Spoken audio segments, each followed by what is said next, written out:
Hello everyone, welcome to ಐಜಿಸ್ cooking channel. ಈ ವಿಡಿಯೋದಲ್ಲಿ ನಾವು ಕಡಲೆಬೇಳೆ ಹೋಳಿಗೆಯನ್ನು ಯಾವ ರೀತಿಯಾಗಿ ಮಾಡ್ಕೊಳ್ಳೋದು ಅಂತ ನೋಡೋಣ. ತುಂಬ ಪರ್ಫೆಕ್ಟಾಗಿ ಬಂದಿತ್ತು, ಹಾಗೆ ತುಂಬ ಸುಲಭ ವಿಧಾನದಲ್ಲಿ ನಾನು ಈ ಒಂದು ಹೋಳಿಗೆಯನ್ನು ಯಾವ ರೀತಿ ಮಾಡ್ಕೊಳ್ಬಹುದು ಅಂತ ತೋರಿಸ್ಕೊಡ್ತಾ ಇದ್ದೀನಿ.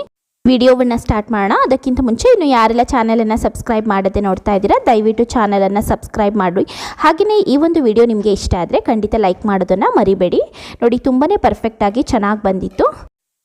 ಈ ಹೋಳಿಗೆಯನ್ನು ಮಾಡೋದಕ್ಕೆ ನಾನಿಲ್ಲಿ 2 ಕಪ್ಪಷ್ಟು ಕಡಲೆಬೇಳೆಯನ್ನು ಬೇಯಿಸಿಟ್ಕೊಂಡಿದ್ದೀನಿ. ನೋಡಿ, ಕಡಲೆಬೇಳೆಯನ್ನು ಪಾತ್ರೆಯಲ್ಲಿ ಬೇಯಿಸಿ ತೊಗೊಂಡಿದ್ದೀನಿ. ಕುಕ್ಕರಲ್ಲಿ ಬೇಕಾದರೂ ಇದನ್ನು ಬೇಯಿಸಿ ತೊಗೊಳ್ಬೋದು.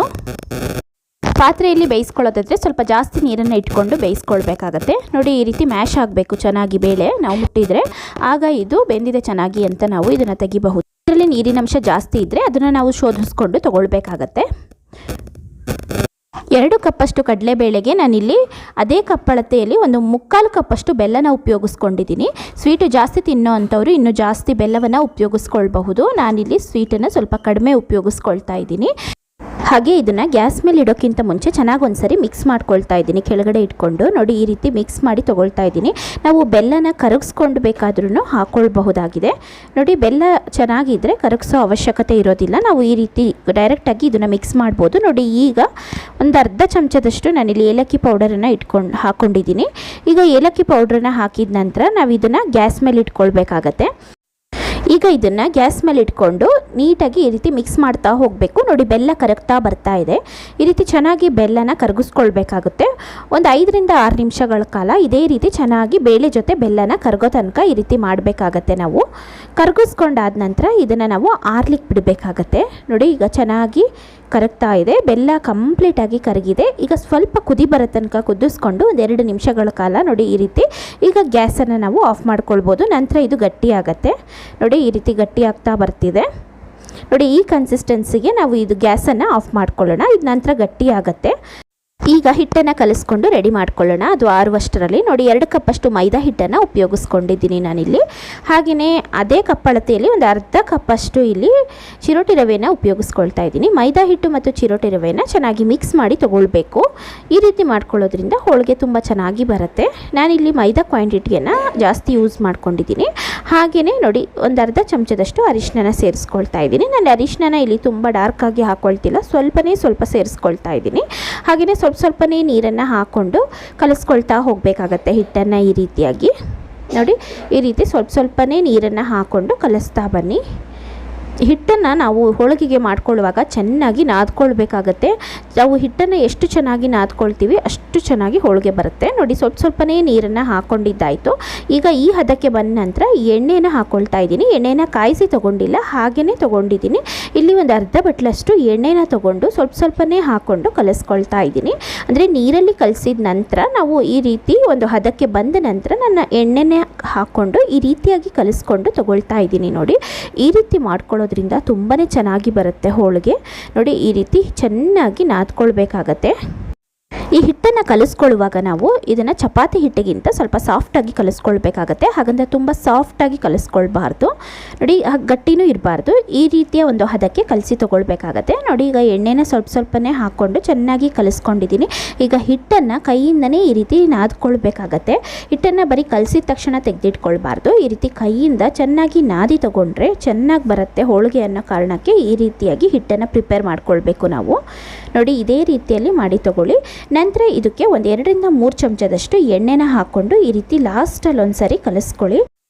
ಹಿಟ್ಟು ಇನ್ನೂ ಸಾಫ್ಟಾಗಿ ಚೆನ್ನಾಗಿ ಬರುತ್ತೆ. ನೋಡಿ, ಈ ರೀತಿಯಾಗಿ ನಾದ್ಕೊಂಡು ತೊಗೊಳ್ತಾ ಇದ್ದೀನಿ. ಇದು ಪರ್ಫೆಕ್ಟಾಗಿ ನಾವು ಹೋಳಿಗೆಯನ್ನು ಕಲಿಸ್ಕೊಳ್ಳುವಂತಹ ಒಂದು ವಿಧಾನ ಅಂತ ಹೇಳ್ಬೋದು. ಹೋಳಿಗೆ ಹಿಟ್ಟನ್ನು ಕಲಿಸುವಂತಹ ವಿಧಾನ ಈ ರೀತಿಯಲ್ಲೇ ಹಿಟ್ಟನ್ನು ನಾದಿ ತೊಗೊಳ್ಬೇಕಾಗತ್ತೆ. ಬರೀ ಹಿಟ್ಟನ್ನು ಕಲಸಿ ಇಡೋದ್ರಿಂದ ಹೋಳಿಗೆ ಚೆನ್ನಾಗಿ ಬರೋದಿಲ್ಲ. ನೋಡಿ, ಈ ರೀತಿಯಾಗಿ ಕಲಸಿ ಇಟ್ಕೊಂಡಿದ್ದೀನಿ.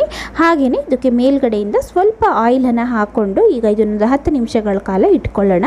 ತುಂಬಾ ಸಾಫ್ಟಾಗಿರುತ್ತೆ. ನೋಡಿ, ಈಗ ಇದಕ್ಕೆ ಒಂದು ಪ್ಲೇಟ್ ಮುಚ್ಚಿ ಒಂದು 10 ನಿಮಿಷ ಇಟ್ಕೊಂಡಿದ್ದೀನಿ. ನಂತರ ಇಲ್ಲಿ ನೋಡಿ, ಬೇಳೆನೂ ಸಹ ನಾವು ಬೇಯಿಸ್ಕೊಂಡಿರೋಂಥದ್ದು ಗಟ್ಟಿಯಾಗಿದೆ. ಈಗ 1/4 ಕಪ್ಪಷ್ಟು ಈ ರೀತಿ ಕಾಯಿಯನ್ನು ನಾನು ಮಿಕ್ಸಿಯಲ್ಲಿ ಪುಡಿ ಮಾಡಿ ಹಾಕ್ಕೊಂಡಿದ್ದೀನಿ. ನೋಡಿ, ಸ್ವಲ್ಪ ಒಣಗಿರುವಂತಹ ಕಾಯಿನ ಸೇರಿಸ್ಕೊಂಡಿದ್ದೀನಿ. ಹಸಿ ಕಾಯಿ ಆದ್ರೂ ಹಾಕ್ಕೊಳ್ಬಹುದು. ನೋಡಿ, ಈಗ ಇದನ್ನು ಮಿಕ್ಸ್ ಮಾಡ್ಕೊಳ್ತಾ ಇದ್ದೀನಿ. ಇದು ಬೇಳೆ ಅಷ್ಟು ಚೆನ್ನಾಗಿ ಬೆಂದಿದೆ. ನೋಡಿ, ನಮಗೆ ಇಲ್ಲೇ ಮ್ಯಾಶ್ ಆಗಿರೋ ಥರ ಕಾಣಿಸ್ತಿದೆ. ಇದನ್ನೀಗ ನಾವು ಮಿಕ್ಸಿಯಲ್ಲಿ ಗ್ರೈಂಡ್ ಮಾಡಿ ತೊಗೊಳ್ಬೇಕಾಗತ್ತೆ. ಒಂದು ಚಿಕ್ಕ ಮಿಕ್ಸಿ ಜಾರನ್ನು ತಗೊಂಡು ಸ್ವಲ್ಪನೇ ಹಾಕ್ಕೊಳ್ತಾ ಇದ್ದೀನಿ. ನೋಡಿ, ಕಾಯಿಯನ್ನು ರುಬ್ಬಿದಂತಹ ಮಿಕ್ಸಿ ಜಾರಿಗೆ ಈ ಒಂದು ಬೇಳೆನ ಹಾಕ್ಕೊಳ್ತಾ ಇದ್ದೀನಿ. ಇದನ್ನೀಗ ಸ್ವಲ್ಪನೇ ಹಾಕ್ಕೊಂಡು ಮಿಕ್ಸಿಯಲ್ಲಿ ಗ್ರೈಂಡ್ ಮಾಡಿ ತಗೊಳ್ಳೋಣ. ನೋಡಿ, ಇದನ್ನು ಚೆನ್ನಾಗಿ ನಾವು ಗ್ರೈಂಡ್ ಮಾಡಿ ತೊಗೊಳ್ಬೇಕಾಗತ್ತೆ. ನೋಡಿ, ಈ ರೀತಿ ಸಾಫ್ಟಾಗಿ ಗ್ರೈಂಡ್ ಮಾಡಿ ತೊಗೊಳ್ಳೋಣ. ಈ ಒಂದು ಹದ ಪರ್ಫೆಕ್ಟಾಗಿರುತ್ತೆ. ನೀರನ್ನು ಹಾಕ್ಕೊಳ್ಬೇಡಿ. ಈ ರೀತಿ ಡ್ರೈ ಸ್ವಲ್ಪನೇ ಚಿಕ್ಕ ಮಿಕ್ಸಿ ಜಾರಲ್ಲಿ ರುಬ್ಕೊಳ್ಳೋದ್ರಿಂದ ಈ ರೀತಿಯಾಗಿ ಬರುತ್ತೆ. ಬೇಳೆನೂ ಸಹ ಚೆನ್ನಾಗಿ ಮ್ಯಾಶ್ ಆಗಿರುತ್ತೆ. ನೋಡಿ, ಈಗ ಇದನ್ನು ಒಂದು ಪಾತ್ರೆಗೆ ಶಿಫ್ಟ್ ಮಾಡ್ಕೊಳ್ಳೋಣ. ನೋಡಿ, ಈ ರೀತಿಯಾಗಿ ಬಂದಿದೆ. ಇದನ್ನು ನಾವು ಈ ರೀತಿ ಉಂಡೆಗಳನ್ನು ಮಾಡಿಕೊಂಡು ಉಪಯೋಗಿಸ್ಕೊಳ್ಬಹುದು. ನೋಡಿ, ತುಂಬಾ ಸಾಫ್ಟಾಗಿ ಚೆನ್ನಾಗಿ ಬಂದಿದೆ. ಬೇಳೆನೂ ಸಹ ಇಲ್ಲಿ ಚೆನ್ನಾಗಿ ಮಿಕ್ಸಿಯಲ್ಲಿ ಗ್ರೈಂಡ್ ಆಗಿತ್ತು. ಇದೇ ವಿಧಾನದಲ್ಲಿ ಟ್ರೈ ಮಾಡಿ, ಖಂಡಿತ ಇದೇ ರೀತಿಯಲ್ಲಿ ಬರುತ್ತೆ. ಈಗ ಇದನ್ನು ಹೇಗೆ ಒತ್ಕೊಳ್ಳೋದು ನೋಡೋಣ. ನೋಡಿ, ಈ ರೀತಿ ಸ್ವಲ್ಪನೇ ಹಿಟ್ಟನ್ನು ತಗೊಳ್ಬೇಕಾಗತ್ತೆ. ತುಂಬ ಹಿಟ್ಟನ್ನು ತಗೊಳ್ಬೇಡಿ. ನೋಡಿ, ಈ ಗಾತ್ರಕ್ಕೆ ಒಂದು ಹಿಟ್ಟನ್ನು ತಗೊಳ್ಳಿ, ಸಾಕಾಗತ್ತೆ. ಈಗ ಈ ಗಾತ್ರಕ್ಕೆ ಹೂರಣವನ್ನು ತಗೊಳ್ಳೋಣ. ಈಗ ಇದನ್ನು ಮಾಡೋದು ಹೇಗೆ ನೋಡೋಣ. ಒಂದು ಬಾಳೆ ಎಲೆ ಮೇಲೆ ಸ್ವಲ್ಪ ಎಣ್ಣೆ ಹಾಕ್ಕೊಂಡು ಈ ರೀತಿ ಹಿಟ್ಟನ್ನು ಒತ್ಕೊಳ್ತಾ ಇದ್ದೀನಿ. ನೋಡಿ, ಈಗ ಇದಕ್ಕೆ ಮಧ್ಯದಲ್ಲಿ ಹೂರಣದ ಉಂಡೆಯನ್ನು ಸೇರಿಸ್ಕೊಳ್ಳೋಣ. ನೋಡಿ, ಈಗ ಇದನ್ನು ಈ ರೀತಿಯಾಗಿ ಮಾಡ್ಕೊಳ್ತಾ ಹೋಗಬೇಕು. ನೋಡಿ, ಈ ರೀತಿ ಮಾಡ್ಕೊಳ್ತಾ ಇದ್ದೀನಿ. ತುಂಬ ಈಸಿಯಾಗಿ ಚೆನ್ನಾಗಿ ಬರುತ್ತೆ. ನೋಡಿ, ಈ ರೀತಿ ಮಾಡಿಕೊಂಡು ಅಲ್ಲೇ ಸ್ವಲ್ಪ ಪ್ರೆಸ್ ಮಾಡ್ಕೊಳ್ಬೇಕು. ಈ ರೀತಿ ಫಸ್ಟ್ ಪ್ರೆಸ್ ಮಾಡ್ಕೊಳ್ಳೋದ್ರಿಂದ ಹೂರಣ ಎಲ್ಲ ಕಡೆಗೂ ಆಗುತ್ತೆ. ಈಗ ಇದಕ್ಕೆ ಒಂದು ಪ್ಲೇಟ್ ಅಥವಾ ತಟ್ಟೆನ ತಗೊಂಡು ಮೇಲ್ಗಡೆಯಿಂದ ಪ್ರೆಸ್ ಮಾಡಿದರೆ ಇನ್ನೂ ಚೆನ್ನಾಗಿ ಬರುತ್ತೆ. ಕೈಯಲ್ಲಿ ಒತ್ತುಕೊಳ್ಳುವಂತಹ ಅವಶ್ಯಕತೆ ಇರೋದಿಲ್ಲ. ನೋಡಿ, ಈ ರೀತಿ ಒಂದು ಪ್ಲೇಟ್ನ ತಗೊಂಡು ನಾನು ಈ ರೀತಿ ಪ್ರೆಸ್ ಮಾಡ್ತಾ ಇದ್ದೀನಿ. ಇದು ಇನ್ನೂ ಸಹ ಅಗಲವಾಗಿ ಬರುತ್ತೆ. ಹೂರಣನೂ ಸಹ ಎಲ್ಲ ಕಡೆಗೂ ಆಗಿರುತ್ತೆ. ನೋಡಿ, ಈ ರೀತಿಯಾಗಿ ಬರ್ತಿದೆ. ಇದನ್ನು ಕೈಯಲ್ಲೇ ಪ್ರೆಸ್ ಮಾಡಿಕೊಂಡ್ರೂ ಸಹ ಇದೇ ರೀತಿ ಬರುತ್ತೆ. ಆದರೆ ಯಾರಿಗೆಲ್ಲ ಕೈಯಲ್ಲಿ ಪ್ರೆಸ್ ಮಾಡೋಕ್ಕೆ ಕಷ್ಟ ಅಂತ ಹೇಳ್ತೀರಾ, ಈ ರೀತಿ ಒಂದು ಟ್ರಿಕ್ಸನ್ನು ಉಪಯೋಗಿಸ್ಕೊಳ್ಳಿ. ತುಂಬಾ ಚೆನ್ನಾಗಿ ಅಗಲವಾಗಿ ಒತ್ಕೊಳ್ಬೋದು. ನೋಡಿ, ಈಗ ಸ್ವಲ್ಪ ಕೈಯಲ್ಲಿ ಈ ರೀತಿ ಮಾಡ್ಕೊಳ್ಳಿ. ತುಂಬ ಚೆನ್ನಾಗಿ ಅಗಲವಾಗಿ ನಾವು ಹೋಳಿಗೆಗಳನ್ನ ಮಾಡ್ಕೊಳ್ಬಹುದು.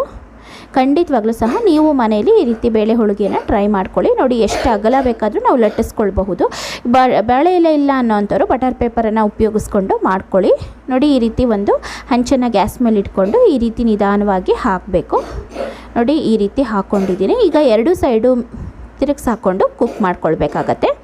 ನೋಡಿ, ನಾನೀಗ ಒಂದು ನಿಮಿಷಗಳ ಕಾಲ ಹಾಗೆ ಬಿಡ್ತಾ ಇದ್ದೀನಿ. ಮೀಡಿಯಮ್ ಫ್ಲೇಮಲ್ಲಿ ಗ್ಯಾಸನ್ನು ಇಟ್ಟಿದ್ದೀನಿ. ಈಗ ಇದನ್ನು ನೋಡಿ ಈ ರೀತಿ ತಿರುಗಿಸಿ ಹಾಕ್ಕೊಳ್ತಾ ಇದ್ದೀನಿ. ಎರಡು ಸೈಡು ಚೆನ್ನಾಗಿ ಎಣ್ಣೆ ಅಥವಾ ತುಪ್ಪನ ಹಾಕ್ಕೊಂಡು ಬೇಯಿಸ್ಕೊಳ್ಳಿ. ಹಾಗೆ ಡ್ರೈ ಬೇಕಾದರೂ ಬೇಯಿಸ್ಕೊಂಡು ತಿನ್ಬೋದು. ತುಂಬಾ ಚೆನ್ನಾಗಿರುತ್ತೆ. ಬೇಳೆ ಹೋಳಿಗೆ ಟೇಸ್ಟ್ ಇರುತ್ತೆ. ಆದರೆ ತುಪ್ಪದ ಜೊತೆ ಅಂತೂ ತುಂಬಾ ಟೇಸ್ಟ್ ಅಂತಲೇ ಹೇಳ್ಬೋದು. ನೋಡಿ, ಎರಡು ಸೈಡು ನಾನು ಈ ರೀತಿಯಾಗಿ ಬೇಯಿಸ್ಕೊಳ್ತಾ ಇದ್ದೀನಿ. ಖಂಡಿತ ನೀವು ಸಹ ಮನೆಯಲ್ಲಿ ಟ್ರೈ ಮಾಡಿ. ಹೇಗೆ ಬಂತು ಅಂತ ನನಗೆ ಕಾಮೆಂಟ್ ಬಾಕ್ಸಲ್ಲಿ ತಿಳಿಸಿ ಫ್ರೆಂಡ್.